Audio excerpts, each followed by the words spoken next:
What is up, ladies and gentlemen, boys and girls? It's your boy Goblin, and today we're coming in with a banger, talking about the worst fake Xanax I've ever seen. Hope you guys enjoy this video. Drop a like if you do, and also follow me on Twitter, motherfuckers. I'm real close to 10K. Once I hit 10K, I'll be doing a lot of follow backs. All you guys got to do is turn on my notifications, keep an eye out for that tweet, and drop a like on it, and I'll be following back quite a lot of you guys. Also, if you guys want to get the best covert gravity bong on the market, look no further than Glebe, baby. Now listen, I've shown a lot of love to this product lately, and I'm still showing love. This thing is honestly fucking awesome. A lot of you guys have used my code at checkout, and when you do, not only do you get 15% off, you also get a free grinder and a bowl. On top of that, if you guys don't have the money right now, or you're still a little iffy on the product, Glebe is doing a giveaway, where all you have to do is go on their Instagram and drop a like on one of their pictures and tag a friend. All throughout the month of December, every week they're giving out Glebes. They'll shoot you a DM, you could win a Glebe. That's all you got to do to enter. This thing is awesome. I get high with this thing all the time. Judging by my messages, a lot of you guys get high with this thing too. And in fact, over 150 of you guys have actually used my code and bought one. I hope you guys are all enjoying. Drop an order if you haven't already. Check this site out. This thing is seriously awesome. I haven't promoted a product that I genuinely enjoyed this much, I don't think, ever. This thing is dope. Thank you guys for using my code. Without further ado, let's dive into it. The worst fake Xanax I've ever seen. Now listen, okay?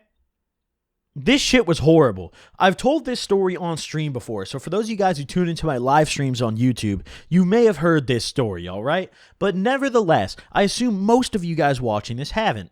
This is the story of the worst fake Xans I've ever seen. Now this happened, oh man, it might have been like, what, 3 weeks ago by now? It was in the end of November. I remember that. And there was this girl who we're gonna call her Britney. Britney and I, we just met recently, and believe it or not, Britney's actually a subscriber, right? We met because I moved to the same town as her, and I had her on Snapchat, and I moved to the same town, noticed that she lived here, and hit her up, and now we're friends, right? So she's kind of showing me around the town and showing me the ropes because I'm new here. I moved here only with Cody and Josh, who no longer lives with me, right? So I didn't know a ton of people. So I was hanging out with her a lot, and she was kind of showing me around and showing me what to do out here. And one day, she tells me, hey, there's this party I'm going to. You should come with. I'm like, bet, of course. Sounds good, you know? So I go with her to this party, and, you know, before the party, there's this little pregame at this dude's apartment, right? So we go to this dude's apartment, and they're in there banging like straight Mexican music, like no English in the lyrics at all. And I'm like, oh man, where the hell am I, dude? Like, I don't know what the fuck this music says, but these dudes are lit to this. So whatever, I could get down with it. Let's get in there, you know? So I go around, introduce myself to everyone in the room. I'm shaking up, and I notice that a lot of these motherfuckers aren't like doing the classic dap up. You know, they ain't locking it up, like, you know, where you slide your hands across each other and lock it at the end. They're literally reaching and shaking my hand, and that's a bad sign. If you walk in the function and dudes just start firmly shaking your hand, there's some hoes. Don't drink with these people. They can't handle it. That's how you go to prison, right? So, nevertheless, I'm kind of scoping it out, and I'm like, all right, you know, this could be interesting, whatever. And I came in with quite a few blunts rolled, right? So Brittany's kind of off doing her thing. I'm trying to introduce myself to this group of people, and I figure the best way to break the ice is to bust out a blunt. So I pull out my wraps, and I'm like, boys, who's smoking? You know, and there were some ladies there too, but I don't think I literally said boys, but you get it. I'm like, motherfuckers, who's tapping my blunt? Literally one guy in the whole room. No, two guys in the whole room said yes, but one guy was actually down. One guy came back to me and was like, hey, let me know when you're sparking up, bro. So I'm like, all right, bet. So I never ended up sparking up before we went to this party because this is the little pregame event. And all these motherfuckers were doing shots of Svedka, right? I hate that shit. I hate Svedka with all my heart. That's piss water, right? But it turns out that in this town, that's pretty much entirely what they drink, right? So everyone's doing shots of Svedka, and they call me over for one. And I'm like, well, I'm not going to be a party pooper and be like, I don't drink Svedka, so I guess I'll take a shot, you know? So I'd take my one shot, and then I get offered another one, and I'm like, nah, dude. No, I'm not drinking any more of that, like, actual hand sanitizer in a bottle, dude. No, thank you. But nevertheless, after that, we all roll out to the party. Now, most people there are drunk as fuck. Me, I only took a shot, so I'm not even intoxicated. So I make myself the designated driver. So everyone hops in my car, 3 other people, including Britney. You know, they hop in my car, and we ride over to this party. Now, once we get to the party, this guy in the back seat, I don't even remember this guy's name. I don't even know what fake name to give this guy. We're just going to call him Andy. Andy gets out of my car, and I pull out my packs of blunts that I'd pre-rolled, and I'm like, he's like, oh, you might want to keep that down when you walk in. And I'm like, why? And he's like, yeah, I don't think they're going to, like, be friendly. You know, I don't think they're going to like you smoking here. And I'm like, dude, it's a party. Like, what? And he's like, yeah, but it's like the soccer team is hosting this party. It was a college party, right? And he's like, yeah, the soccer team's hosting the party, and they get drug tested, so they don't really like weed. As soon as I heard that, my heart sunk. I was like, oh, fuck, man. This is going to be a terrible evening, dude. If I can't blow gas at the party, I'm out the jam. But nevertheless, I go in anyways, and I get to the door, and they're charging an admission fee, right? I'm like, how old are we, bro? Like, actually, how old are we? It's not like they had liquor that was just free. No. It's like, how fucking old are we, dude? So I pay this admission fee, nevertheless. I'm like, whatever, bro. I fucking pay. It's $5, right? I pay the $5, and I get in. The first thing I do is I notice right behind the guy who's collecting the money at the door, there's a garage. And I go in the garage, and that's where everyone's smoking. So I'm like, okay, this could be decent, but everyone's smoking cigarettes. Nobody really has any blunts. So there's this group of guys kind of standing by the entrance to the garage. So I just kind of walk over and like make myself a part of that group. I'm like, hey, what's up, boys? And I pull out a cigarette and spark it up. So we're all standing in a circle talking. And one thing I noticed right off the bat is, listen, I moved far away from Chicago, right? I'm used to Chicago. If you wore a John Deere shirt to a party in Chicago, you would get shot. In this party, I was the odd one out for not having a John Deere shirt. That's all I'm going to say. This shit was fucked. I'm looking around and I'm like, wow, these guys actually have mullets. Like, this is crazy as fuck, right? Like there's some seriously country boys at this fucking party. So I'm like, oh God, dude, this isn't my crowd at all. So nevertheless, I'm smoking the cigarette, and I finished smoking it. This guy asked me if I can bum him one. I'm like, yeah, why not? You know, make some friends. So after I bum this guy a cigarette, then I pull out my pack of wraps. I'm like, hey, who's smoking this shit? I literally hold it up, and I say it real loud. I'm like, hey, who's hitting this shit? You know, figuring I'll just get some people over, get a bigger group, smoke up. Maybe someone will match me. The garage damn near goes silent. One guy is down to hit it. One guy.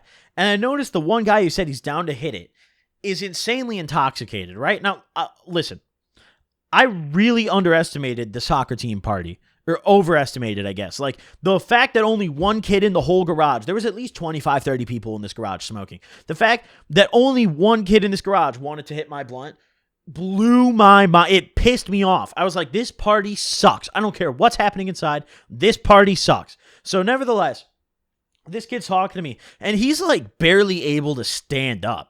And I think he's just drunk. And I'm like, you fucking lit right now, bro? As we're smacking the blunt. And he's like, oh yeah, I'm off the Xan. I'm off the Molly. I'm like, oh, okay. This could be my kind of guy, maybe. He seems like he might do his substances, you know? I'll talk to him a little more. So we're chatting a little bit, going back and forth. And I'm like, do you got any Xans on you, right? Because I'm curious. I don't live in a place that is very well known for good drugs. So I was curious as to what these were going to look like. And he's like, oh yeah, bro, I got script bars. Woo! That's where shit went south, ladies and gentlemen. Let me tell you. I'm like, oh, you got any, I could see. And he's like, yeah, bro. And he reaches in his pocket and he pulls out this fat ass white bar. I'm talking like this thing. Okay. You know how shitty presses usually look like chunky? Like they usually look like chubby almost, if that makes sense. This thing looked like a Mucinex pill. This thing looked like a Claritin D, bro. Like, this thing was just like a flattened oval. It was the weirdest shaped Xan I've ever, like, it was the shape of a Xan, but it was so fat and bulky. It was so thick. It was crazy, right? So he pulls this out, and as soon as he pulls that out, I'm like, holy fuck, thank God I'm not doing this right now. I like, that has to have fent in it, dude. There's no fucking way. So he like hands it to me, and I'm holding it between my index finger and my thumb, and I'm looking at it real closely, and it's just the chalkiest, shittiest press ever. Like, it just feels bad. And this isn't even the worst part, but like the corners are all chipping off, and it doesn't look like it would be that difficult to chip another corner off. It looks like if I snapped it in half, like a bunch of powder would fall out. You know, that's how bad this press looked. But this is the kicker. I scope this bar out for a couple minutes and I hand it back to the guy, right? And I look on my fingers and there's literally residue. There's powder on my fingers, as if I just stuck my finger into a pile of baking soda. There's just straight powder, white powder on my finger. I'm like, holy shit. He's like, you want one, bro? I'm like, nah, man, I'm good. I'm going to be drinking tonight. In reality, I didn't drink shit that night. And I'll tell you, we're getting to why, believe me. So after I see that, I lose pretty much all hope. I'm like, well, let me go inside and see if I can find a pretty little lady to talk to or something. You know, maybe there's some cute girls in here. I could go in there and say, hey, I'm Goblin on YouTube. Let's fuck. And maybe they'll say yes, you know? So nevertheless, I walk up in this party and I go upstairs, right? They have a beer pong table. I'm like, okay, I love beer pong. Beer pong is one of my favorite games. And I look in the cups and it doesn't look like beer. It's clear. And at first I'm like, there's no way they're doing it with water, right? But then I look over and there's a little shelf next to this table they're playing beer pong at. Tell me why. Okay? There's Svedka. Two open bottles of Svedka, actually. Right next to the table. And I look at the cups again and I'm like, oh, they're actually playing with Svedka. Why does everyone in this town drink that garbage liquor, dude? That's almost as bad as UV Blue. Like, come on, dude. What is this, bro? Are we 16? Come on. We're adults now, I thought. But nevertheless, I'm like, all right, no beer pong for me. I'm not trying to get involved in that. So I make my way to the, like, back corner. You know, I'm kind of, like, navigating through the crowd. And I will admit, it was really packed in here. Like, this was a lit party if you drink Svedka and don't smoke. The problem is I don't drink Svedka and I do smoke. So this party sucked. But nevertheless, I find this girl, and for some reason, a lot of these girls were tall as hell, bro. I don't know what it is with these country girls, these horse girls, but these bitches are like 5'11", bro. I'm like 5'6.5", dude. And that half matters for a guy of my height, all right? That's why I say it. So I was a little flabbergasted. I was feeling a little oppressed, you know? But finally, I find this girl. She looks pretty cute. Maybe it was just because it was dark, but nevertheless, she looks pretty cute, right? And we're chatting a little bit, and I say something that makes her laugh. And she looks at me and she laughs. And she's missing like 4 teeth. As soon as I saw that, I said, nah, dude, I'm out the jam. Fuck that shit. So I'm about to leave and I notice that the cash box is on the floor, right? So I go into the garage and the cash box is on the floor right next to the entrance to the garage. Because like I said earlier, the entrance to the house and the entrance to the garage are almost right next to each other. And in the middle is the guy sitting on the chair with the money box. So he put the money box down on the floor and the dude was like on his phone. So I go in the garage and I pretend I'm out there smoking. And I wait until there's nobody like facing me, right? And it's not that hard to do because the only part of the house with the lights on was the garage. Like the whole house was damn near pitch black. So all I did was make sure that no one in the garage was looking at the garage door, right? They were all facing each other, facing away, and not focusing on me, right? And I slip back out. I turn around and I walk out and I reach down and stick my hand in the cash box. And I immediately stuff it into my hoodie pocket. And I just walk right out the door, go to my car, get in my car with some extra money, and get the fuck out of that party. I smoked all those blunts I pre-rolled to myself that night. I showed up with 6 blunts, and I faced 5 of them hoes that night because I was so blown. But nevertheless, I think it made a fairly good story. So hope you guys enjoyed this video. Drop a like if you did. Don't forget to follow me on Twitter and check out Glebe in the description below. Thank you guys for watching. I'll see you guys next time. Peace.